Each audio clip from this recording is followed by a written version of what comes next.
สบายดีพี่น้องมาสุภูสุคนมื้อนี้สิพาไปการกบการเขียดฝนตกหากระเซาหลังบ้านเฮานี่แหละติดตามกันเนาะว่าสิได้หรือบ่ได้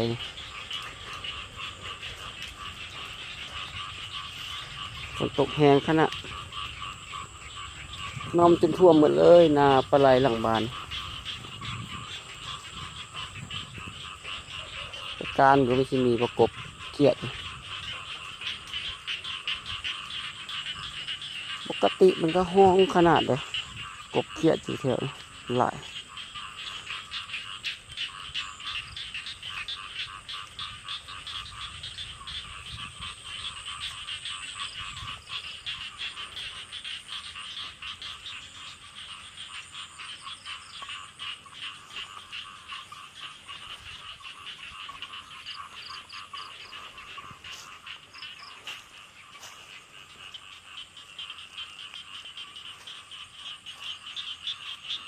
เดี๋ยวนี้ก็ประมาณ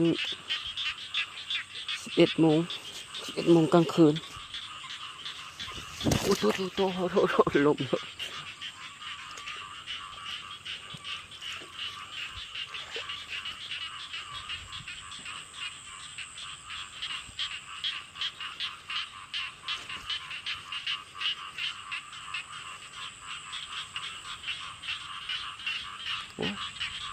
กันเดียวว่ากบคันคาบพี่น้องคันคาบ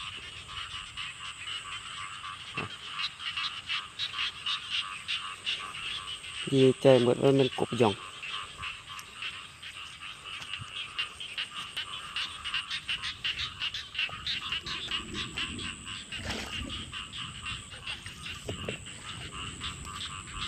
โอ้เขียดหมูลายอยู่พี่น้องเขียดหมู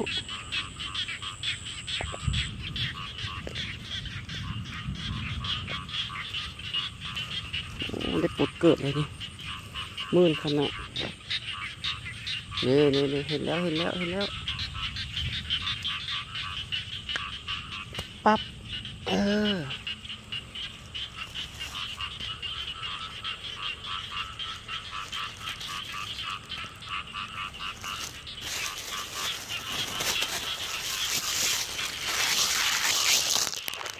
ตัวนึงแล้วพี่น้อง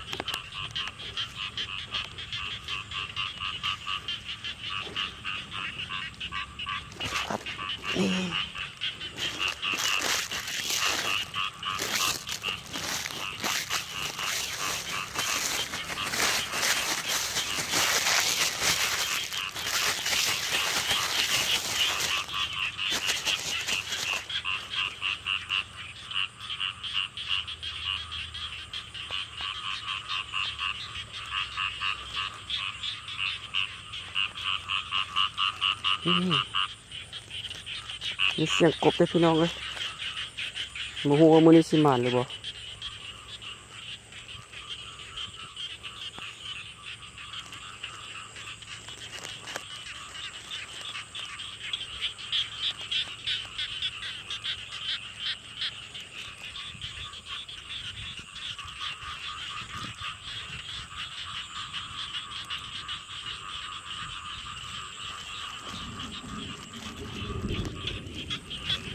โอ้ฟ้ากระห้องเว้ย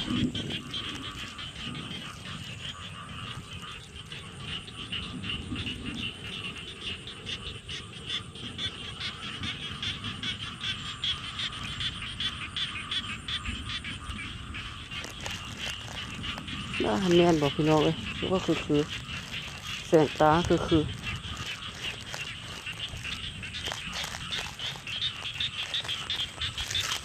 โอ้ลุก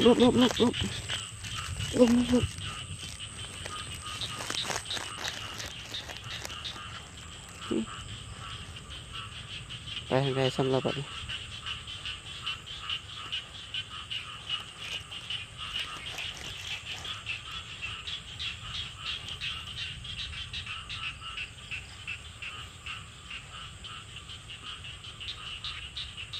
นี่เห็นแล้วพี่น้องเห็นแล้ว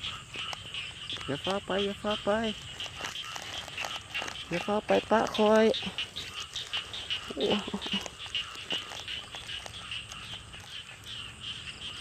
ปั๊บเอ้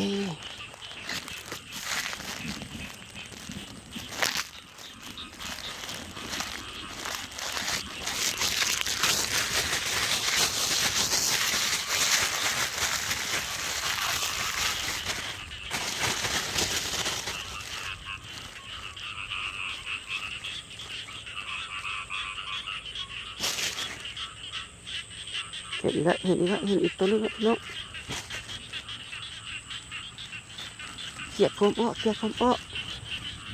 คนพอดีเสานี่ปั๊บ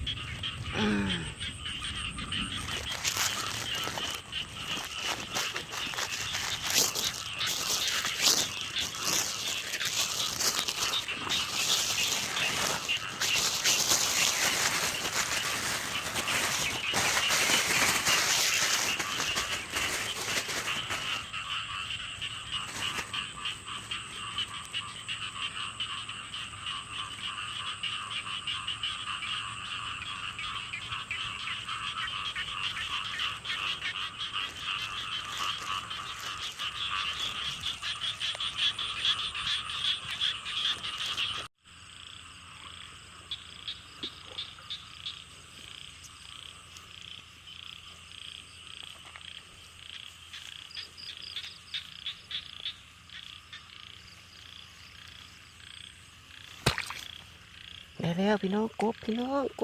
บนี่ตัวนึงแล้วพี่น้องกบ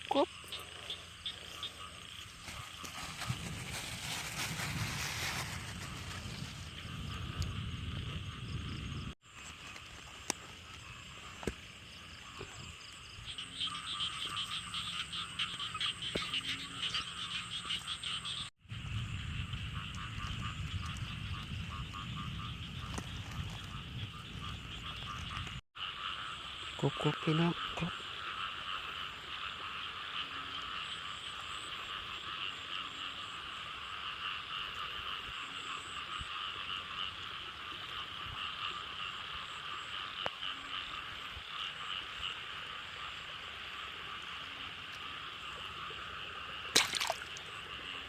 แล้วอีกตัวนึงครับพี่น้องแล้วอีกตัวนึงนะ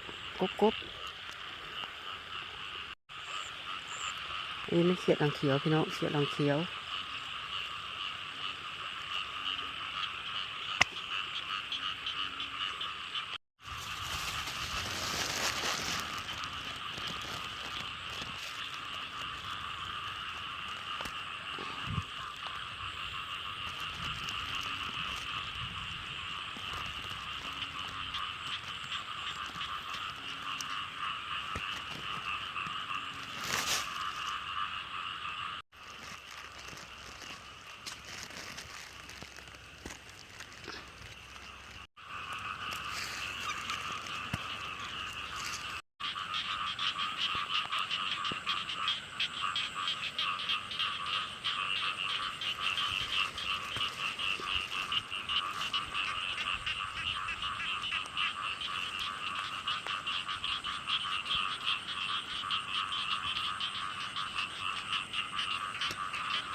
ผลงานมีพี่น้องก็พอได้ปุ่นได้อยู่พี่น้องเลยแล้วมื้อนี้ก็จะได้ขอตัวพักผ่อนกันละเลิกแล้วเนาะถ้าว่ามักถ้าว่าถูกใจก็กดไลค์กดแชร์ให้เด้อกดติดตามให้เลยขอขอบใจเนาะพบกันคลิปหน้าเนาะ